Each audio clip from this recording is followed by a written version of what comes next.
Throughout time, we've gone through countless leaders, good and bad, but some leave their stain on history with their horrific actions and even more destructive personalities. I'm your host Andrew, and I compiled a list of your top 10 most evil monarchs in history. At number 10 spot, we have Ashton Ash Paul II. This man was a former king of Assyria and lived between the years 883 to 853 BC. Out of all Assyrian kings to exist, this one is by far the worst and most ruthless out of all of them, and it got to a point when he was considered the most wicked man of the ancient world. Ashton Ash Paul installed the Assyrian tradition to pillage villages with no reason or warning. Unlike other cultures in the world, Assyria would not come to take over a village and have complete control. Instead, they would just invade it, then demand a tribute every time they came by. So when Ashton Ash Paul reigned, the tradition carried on, but he added some steroids to it. Number 9 spot, we have Jezebel. Considered the most evil woman in history, Jezebel was the queen of the kingdom of Israel during ancient times. She was also the wife of King Ahab, who is considered to be the most evil king of Israel, but he's not on this list. So it looks like these two must be perfect for one another. In the biblical account, it said that Jezebel was the bad influence behind all of King Ahab's actions, and it got it to the point when even God himself condemned the actions of Ahab. So you already know whatever they're doing, it was bad. During her time, Jezebel would commit many acts of evil, including the search to find God's prophets and just have them executed for their beliefs. Number 8 spot, we have King Henry VIII. You know when you watch a movie or show and they are just like, I want a son to carry on my legacy? Yeah, this is the mentality that King Henry VIII had, except there was a lot more blood involved. A partner was needed for all of this to happen, but this is when King Henry's issues would arise. His first wife, Catherine of Aragon, produced 6 children with no boys, so he decided to divorce her. His next wife, Anne Boleyn, gave birth to the future Queen Elizabeth, but when she miscarried on her second baby, Henry accused her of witchcraft and had her beheaded at the Tower of London under reasons of adultery and incest. His 5th wife, Catherine Howard, also had an issue with producing a male baby, so he accused her of adultery and had her beheaded. Apart from his relationship issues, as king, Henry VIII was the first English monarch to articulate the idea of divine rights of God, claiming that his authority was granted by God. Henry VIII's actions directly led to the English Civil War of the 1640s. All told, as many as 72,000 people were executed on Henry VIII's orders during the English Reformation. Number 7, Mary I of England. This lady is considered Bloody Mary, but not the children's game that you play in the mirror, but for her brutal and utmost evil reign. Born on February 18, 1516, Mary Tudor was the only child of King Henry VIII and Catherine of Aragon to survive into adulthood. Remember King Henry VIII I just mentioned? Yep, this is his daughter. Although Lady Jane Grey was selected by many politicians to succeed in the throne, Mary Tudor enforced her claim to the throne. While Lady Jane awaited her coronation, Mary gathered a force in East Anglia and disposed Jane, ultimately having her beheaded. On top of that, her attempt to turn England into Roman Catholic was not a good move, and which led to burn 300 Protestants to death. Her authority caused England to lose its territory as well to the French, which was terrible back in those days. At number 6 spot, we have Mary Antoinette. Mary Antoinette reigned as Queen of France from 1774 to 1792. She was also the last Queen of France prior to the French Revolution. Mary Antoinette had a reputation for splurging on expensive items, and more notably, she was entangled in numerous scandals over her time alive. One of the scandals was the affair of the diamond necklace. It said that a young lady named Countess de la Motte pretended to be the queen's friend and entered the French court in 1785. She duped a member of the high society into thinking Antoinette loved him. She even disguised an escort as the queen and convinced the man that Antoinette wanted to buy a diamond necklace. The jewelry costed 1.6 million livres at the time, which equates to nearly $12 million today.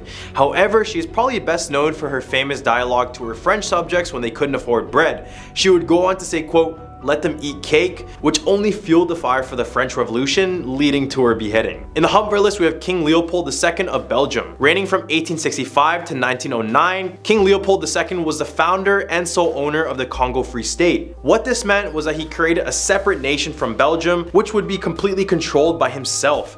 Here he would have the people of the Congo do forced labor in order to extract valued resources, which would all just come back to him, making him richer and richer while hundreds of lives were being lost. lost. It went from bad to worse when Belgium officers of the public force started a reign of terror to increase production. The conditions were terrible and disease was rampant, which eventually caused about half of the Congolese population to pass away, although answers vary on the number. By 1908, world leaders couldn't ignore the atrocities going on in the Congo, and international pressure forced Leopold to transfer administration of the region out of his personal control to the Belgian government. He died a year later, escaping any sort of punishment for his actions. Number 4, we have Tamerlane the Great. If Genghis Khan had a different version of himself in another universe, Tamerlane the Great would be that guy.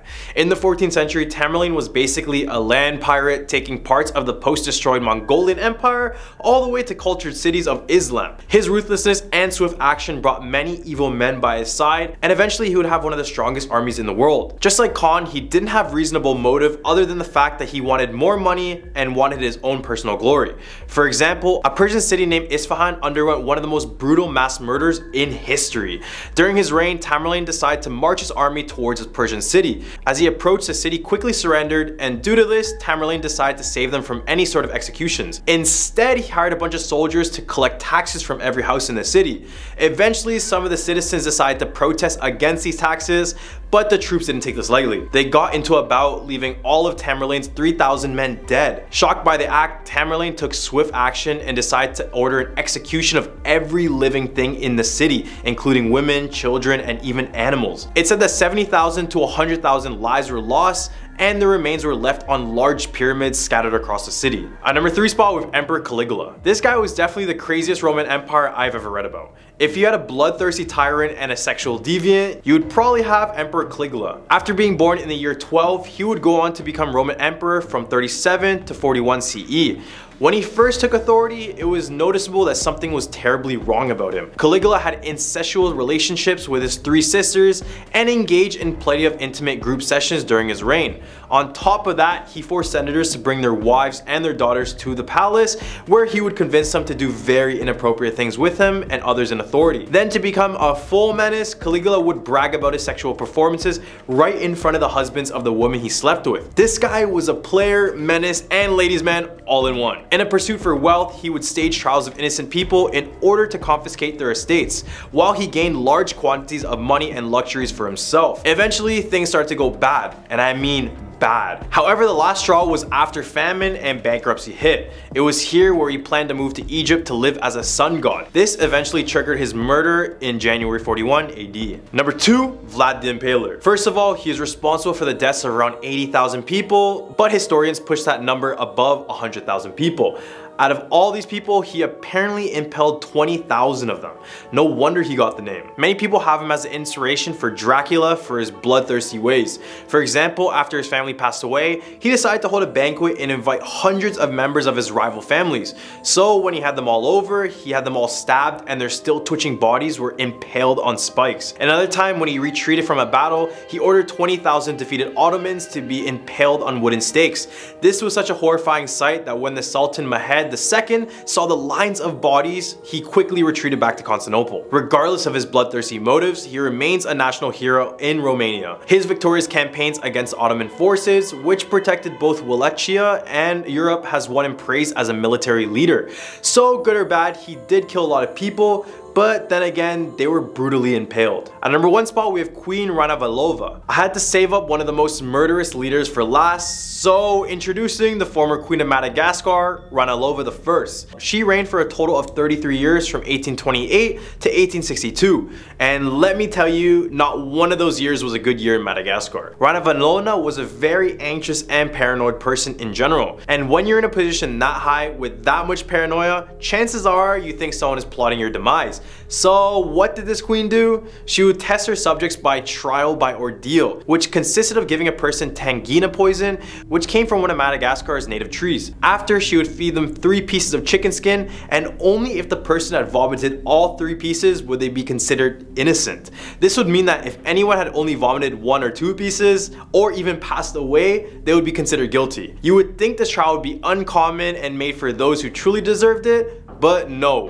in 1838 alone, the Queen had hundreds of thousands of people undergoing the trial, which ended up claiming the lives of over 100,000 people, which amounted to 75% of their population at the time. On top of that, the Queen was very open on her anti-Christian views and would expel or execute any European missionaries coming to the island. This is only the surface of what she did. Others included forced labor and many other disputes with their family members.